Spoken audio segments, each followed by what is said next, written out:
Let's be honest, mulch is magic, but the cost, not so much. Gardeners everywhere are encouraged to buy bag after bag of bark chips, straw, or commercial compost, thinking that's the only way to lock in moisture, suppress weeds, and improve soil. But what if your best mulch didn't come in a bag at all? What if it was already lying all over your garden just waiting for you to use it, free of charge and packed with nutrients? Here's the thing. Every time you rake up leaves or pull soft weeds, you're holding some of the richest organic matter your garden could ask for. And yet, most of it gets bagged and tossed, or worse, burned or left to rot in a corner. It doesn't have to be that way. There's a method so simple, so lazy, and so effective that it turns garden waste into a powerful soil builder with almost zero effort. No compost bin, no hauling, no waiting. Just chop it, drop it, and let nature take over. Before we dive into the how-to, take a moment to understand why this works so well.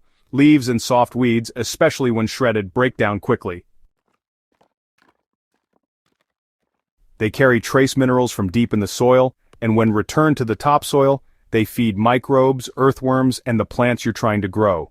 In nature, nothing is wasted, and your garden shouldn't be any different. So how do you turn all that garden debris into a living mulch that works with the seasons, feeds your soil, and costs you absolutely nothing?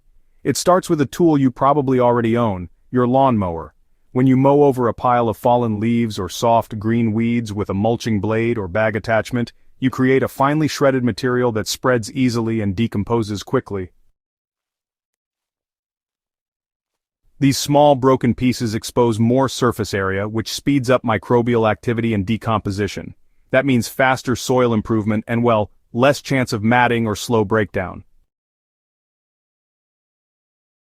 Once your materials are shredded, simply take that mixture and spread it directly over your garden beds. Target the zones between your crops, under fruit trees, around perennials, or, really, anywhere you would normally add store-bought mulch. Apply it in layers 2 to 4 inches thick for the best results. Too thin, and you won't get the weed-blocking or moisture-holding benefits. Too thick, and it may trap heat or inhibit airflow, especially if the materials are too wet. So, keep it balanced and fluffy. Here's what's beautiful about this method. It works in harmony with the soil food web. As the shredded material breaks down, it invites worms to the surface. It feeds fungal networks and beneficial bacteria.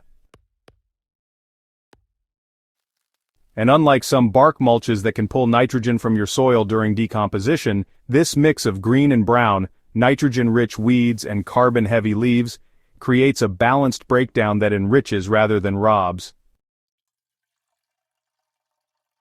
One key step often overlooked is watering. Once your shredded mulch is down, give it a good soak.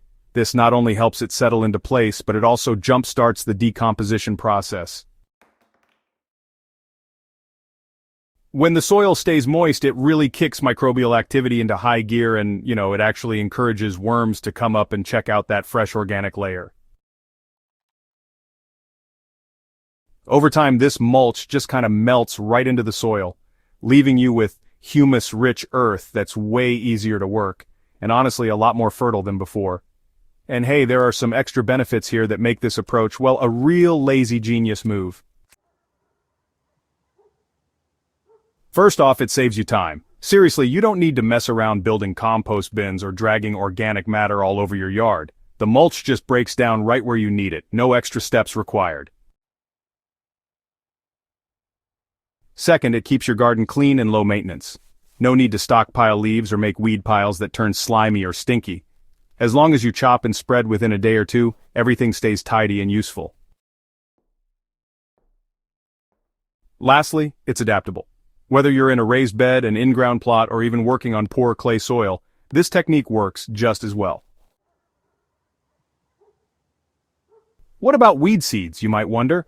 The key is using soft, non-woody weeds that haven't gone to seed. Young dandelions, clover, chickweed, purslane, or grass clippings are ideal. Once chopped and dried slightly, they pose little threat. In fact, they're among the best materials you can return to your garden. Just try to avoid woody stems or tough seed heads unless you're composting them separately. Some gardeners hesitate at first, wondering whether they're just creating mess or maybe even reintroducing pests. But when you let nature guide the process, the results really do speak for themselves. After just a few weeks of using shredded leaf and weed mulch, you'll notice the soil underneath becomes darker, softer, and honestly, just filled with life. Water retention gets better, which means you won't have to water as often during those hot summer months. Weeds start to decline too because the mulch really smothers any new growth. This isn't just lazy gardening, it's actually smart gardening. It's the way forests keep their fertility going without any fertilizer at all. It's how wild meadows manage to replenish themselves without any extra input. You're really just mimicking natural cycles instead of constantly trying to override them with tilling or chemical amendments. So, the next time you mow your lawn or clean up fallen leaves, don't just reach for the bin. Instead, grab the mower bag. Take all that shredded goodness and give it right back to your soil. Not only will your garden thank you, but it'll start to regenerate, one layer at a time.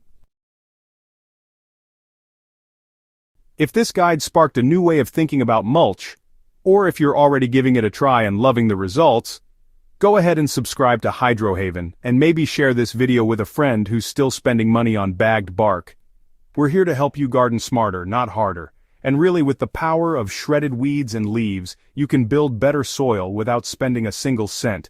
Keep growing, and we'll see you in the next guide.